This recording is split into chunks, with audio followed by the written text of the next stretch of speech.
মোটো G82 launch হয়ে গেল, আরও একটা দুর্ধর্ষ মিড রেঞ্জ স্মার্টফোন। বাট কথা হলো, মিড রেঞ্জ স্মার্টফোনটা কি সত্যিই মিড রেঞ্জ? আপনাদের কেনা উচিত মোটো G82? মন বলছে হ্যালো মোটো, কিন্তু ফোনটা দেখার পর, একটু বোঝার পর মন বলছে বাই বাই মোটো। না, নেগেটিভ কিছু বলতে চাইছি না বা বলার চেষ্টাও করছি না। চলুন আমার সৎ ওপিনিয়ন অ্যাবাউট মোটো G82। ছেলেটা সুমন, আর চ্যানেলের নাম গ্যাজেটস বাংলা। তো চলুন মূল প্রসঙ্গে এগিয়ে যাওয়া যাক। না, আপনাদের বোকা বানাচ্ছি না, এটা মোটো G82 নয়, এটা মোটো G52। বাট মোটো G52 আমার ভালো লেগেছে। বাট কিছুদিন ইউজ করার পর স্টক অ্যান্ড্রয়েড আমাকে বলতে বারবার বাধ্য করেছে কাস্টম ইউআই একটু ভালো স্টক অ্যান্ড্রয়েডের থেকে। মোটো G82 যদি আমরা প্রাইস দেখি, 6GB 128GB ভ্যারিয়েন্ট পাওয়া যাচ্ছে, দাম 21,499 টাকা। বাট আপনার কাছে যদি SBI ক্রেডিট কার্ড থাকে, 1500 টাকা ইনস্ট্যান্ট ডিসকাউন্ট। আর বলতে চাই 20,000-এর নিচে এই স্মার্টফোনটা আপনি পাবেন। বাট 20,000 ইনভেস্ট তো করছে, কিন্তু কি পাচ্ছি তাতে? আর আমি কেন মোটো G82 কিনলাম না? কারণ মোটো G82-তে আমি এক্সট্রা এমন কিছু পাইনি যা মোটো G52-তে পেয়েছি। প্রথমেই বলি, যদি আমি বিল্ড কোয়ালিটি এক, সেম টু সেম, দেখতে এক, সেম টু সেম, এবং পেছনের যে ডিজাইন সেটাও এক। হ্যাঁ, একটু আলাদা আছে, সেটা হলো দুটো টেক্সচার টাইপের ফিল মনে হবে, বাট কোনো টেক্সচার নেই। হোয়াইট কালার অ্যান্ড ব্ল্যাক কালারে আপনারা পাবেন, এবং ক্যামেরার মডিউলটাও কিন্তু একদমই সেম। যদি আপনাকে আরও একটা কথা বলি, যে এর টেকনোলজি PMMA টেকনোলজি এখানে ইউজ করা হয়েছে, ম্যাটেরিয়াল এখানে ইউজ করেছে, না গ্লাস না plastic, but fantastic build quality. আমি কিন্তু উইদাউট ব্যাক কেস ব্যবহার করছি মোটো G52, স্টিল নাম বলতে পারি কোনো প্রবলেম আমার হয়নি, এবং কোনো স্ক্র্যাচও পড়েনি। মানে কোয়ালিটি কিন্তু বেশ ভালো। পলিকার্বনেটের ফ্রেম, বাহ, মন ভালো বলছে। আমার ব্যাপারটা এরকম মনে হয়েছিল যে এগুলো উঠে যাবে না, তো ওঠেনি। এবং ওয়েটও কিন্তু দারুণ, 173 গ্রাম। এবং সব থেকে ভালো লাগে যে মোটোর ফোনগুলো ইন হ্যান্ড ফিল খুব ভালো দেয়। খুব ছোট্টর উপর ফোন তারা ব্যবহার করছে এখন, এবং তারা বের করছে পাতলা স্মার্টফোন। এবং এই স্মার্টফোনটাই যে মোটো G82, সেখানে আমরা IP52 সার্টিফিকেশন পাচ্ছি।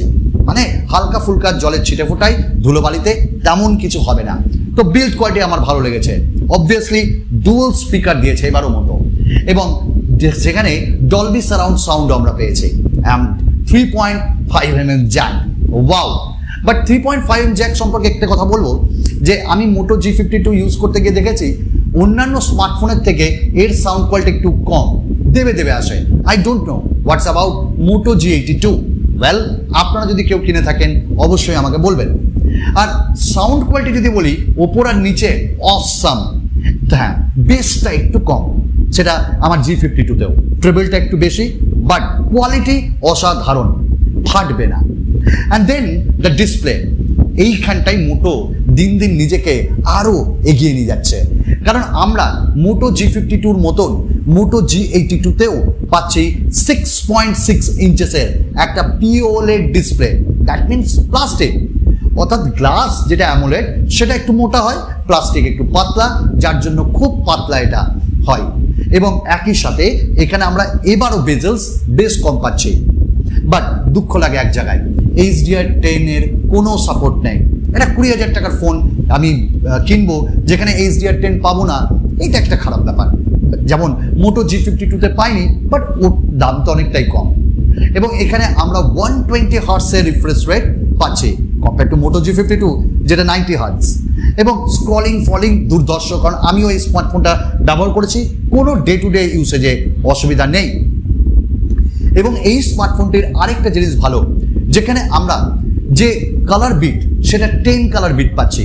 ডেফিনেটলি এই প্রাইসের মধ্যে অন্যান্য ব্র্যান্ড 8 বিট কালার দেয়।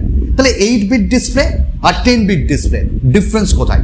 10 বিট ডিসপ্লে একটা জিনিসে সাহায্য করে, আপনার যে ফোনের কালার সেটাকে আরও এনহান্স করতে সাহায্য করে, যার জন্য কোয়ালিটি অসাধারণ।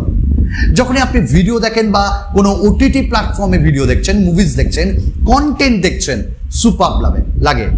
শুধু তাই না, কারণ এখানে কর্নিং গরিলা গ্লাসের 3 প্রোটেকশন এবং একই সাথে হোয়াইট ওয়াইন L1 এর সাপোর্ট দিয়েছে। দেন কোথায় তাহলে প্রবলেম হলো আপনি HDR10 এ ভিডিও দেখতে পাবেন না। দ্বিতীয়ত এই স্মার্টফোনটায় কর্নিং গরিলা গ্লাস 3 20,000-এর একটা ফোনে সত্যি এটা মানা যায় না, অ্যাটলিস্ট কর্নিং গরিলা গ্লাস 5 এর প্রোটেকশন দেওয়া উচিত। এবং এখানে যে পাঞ্চ হোল সেটাও বেশ ছোট, ভালো লেগেছে আমাদের এই জায়গাটা, তবে খারাপগুলো আপনাদের বললাম।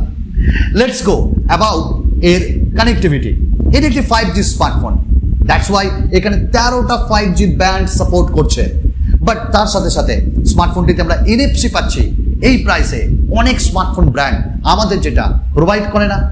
নাও ইউ আস্কিং অ্যাবাউট NFC কি? NFC হলো নিয়ার ফিল্ড কমিউনিকেশন। আপনি NFC যে কোনো গ্যাজেটে থাকলে ইউজ করতে পারবেন। দেন এখানে হাইব্রিড সিম স্লট পাচ্ছি।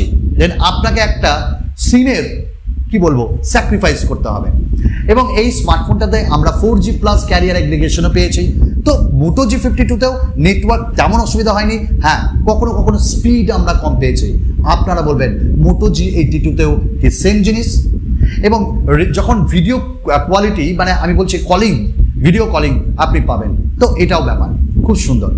এবং এই স্মার্টফোনটিতে আমরা প্রসেসর হিসাবে পেয়েছি কোয়ালকম স্ন্যাপড্রাগনের 695।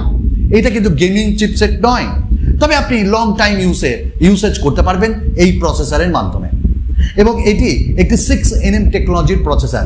তো ন্যানোমিটার যত কম, এটা একটা আর্কিটেকচার, ব্যাটারি ব্যাকআপ ভালো হবে, তার নিদর্শন, তার প্রুফ Moto G52 অসাধারণ ব্যাটারি ব্যাকআপ। এবং স্মার্টফোনটিতে আমরা যখনই পাবজি খেলবেন আপনারা, তখন পাবেন স্মুথ এই গ্রাফিক্সে খেলতে, যেটা মানা যায় না 30 FPS-এ। অন্যান্য স্মার্টফোন এই প্রাইসে আপনাকে 60 FPS প্রোভাইড করে। তাহলে গেমার্সরা অত আনন্দে লাফিও না, এটা গেমিংয়ের জন্য নয়, যেমন Moto G52ও গেমিংয়ের জন্য ছিল না। এবং স্মার্টফোনটিতে আমরা UMCP টেকনোলজি পাচ্ছি, যেটা UFS 2.1 বা UFS 2.0 এইরকম আপনারা স্পিড ভাবতে পারেন। স্মার্টফোনটির ক্যামেরা 50 মেগাপিক্সেলের প্রাইমারি সেন্সার, 8 মেগাপিক্সেলের আল্ট্রা ওয়াইড এবং 2 মেগাপিক্সেলের ম্যাক্রো, এবং সামনে 16 মেগাপিক্সেলের সেলফি। আমি আলাদা করে কিছু বলবো না, আলাদা একটা জায়গাতেই বলবো OIS আছে, অপটিক্যাল ইমেজ স্টেবিলাইজেশন, যেটা সুন্দর। এবং যে আপনারা ক্যামেরা, সেটা আমার পক্ষে এখন বলা সম্ভব নয়। যদি আমি কম্পেয়ার করি আমার এই স্মার্টফোনটি দিয়ে, অর্থাৎ Moto G52, ক্যামেরা খুব হাইফাই হবে না, ক্যামেরা মোটর ভালো দিবে, ন্যাচারাল কালার দিবে, বাট লো লাইটে আপনাকে একটু প্রবলেম করাবে। বাট 8 মেগাপিক্সেল তো আমার এটাতেও আছে, তো 8 মেগাপিক্সেল ঠিকঠাক ভালো, অর্থাৎ দিনের বেলাতে তো ভালো। এবং 2 মেগাপিক্সেলের ম্যাক্রো ছেড়ে দিন, এটারও 16 মেগাপিক্সেলের সেলফি। তো G82 আপনাকে 16 মেগাপিক্সেলের সেলফি অবশ্যই ভালো দেবে, এবং যার পোর্ট্রেট মোডও বেশ ভালো। বাট ভিডিও রেকর্ডিং করতে গিয়ে কাকা আপনাকে কাঁদাবে। কেন? 4K ভিডিও রেকর্ডিং আপনি একটা 20,000-এর ফোনে করতে পারবেন না, কারণ প্রসেসরের একটা লিমিটেশন। তো এই জায়গাটা আপনাকে ভাবতে হবে। আপনি ফুল HD 60 FPS অ্যান্ড 30 FPS-এ করতে পারবেন। নাও ফিঙ্গারপ্রিন্ট স্ক্যানার সাইডে এরও খুব ফাস্ট, তো এরকমই আপনি ফাস্ট পাবেন। এবং ফেস আনলকও বেশ ফাস্ট। আপনি পাবেন 5000 mAh ব্যাটারি, 33 ওয়াটের বক্সেই চার্জার। চার্জিং হতে 1 ঘন্টা 15 মিনিটের মধ্যে সময় লাগে, কারণ Moto G52তেও তাই। এবং একই সাথে আপনারা 5000 mAh ব্যাটারি, দারুণ অপটিমাইজেশন পাবে। Stock Android, yes it's stock Android, এবং যা আপনাকে একটু গুগল পিক্সেলের একটু মানে ফিল দিবেই দিবে, বাক্স সেরকম পাবেন না। এবং যেখানে আপডেট আপনারা 3-4 বছরের জন্য মেজর পাবেন, খুব ভালো ব্যাপার এগুলো। এবং স্টক অ্যান্ড্রয়েডে প্রায় সব ফিচার্স আছে, এবং মোটোর সেই চপচপ এই জিনিসটাও পাবো আমরা। আর যেখানে আমরা এই যে টুইস্ট করে আমরা ক্যামেরাকেও অন করতে পারবো, যেটা আমার মনে হয় অসাধারণ একটা ফিচার্স। তো এই সব নিয়ে আমাদের Moto G82। Then the question, Moto G82 কি কিনবো দাদা 20,000-এ? দেখুন, যদি আপনি গেমার্স না হন এবং আপনার স্টক অ্যান্ড্রয়েড চাই, তাহলে বলবো Moto G82 আপনি কিনতে পারেন, এবং লুকস যদি আপনার পছন্দ হয়। বাট যদি আপনি গেমার্স হন, যদি আপনার ক্যামেরা খুব প্রায়োরিটি হয়, যদি আপনি লুকসে অত না যান, তাহলে বলবো অনেক অল্টারনেটিভ ফোন Moto G82 ছাড়া রয়েছে। আদারওয়াইজ 20,000 টাকায় আমার মন ভরেনি, কিছু জায়গায় ঠিক করতে হতো। আর এইগুলো যদি থাকতো তাহলে 20,000-এ one of the best smartphone হতো। বাট মোটো লাভার্স আপনারা বলতেই পারেন হাই মোটো, বাট যারা মোটো লাভার্স নন তারা বলতে পারেন বাই বাই মোটো। আজকে আপনাদের কাছ থেকে আমিও বাই বাই নিলাম। আরও একটা নতুন ভিডিওতে আপনাদের সকলের সঙ্গে দেখা করব। ধন্যবাদ।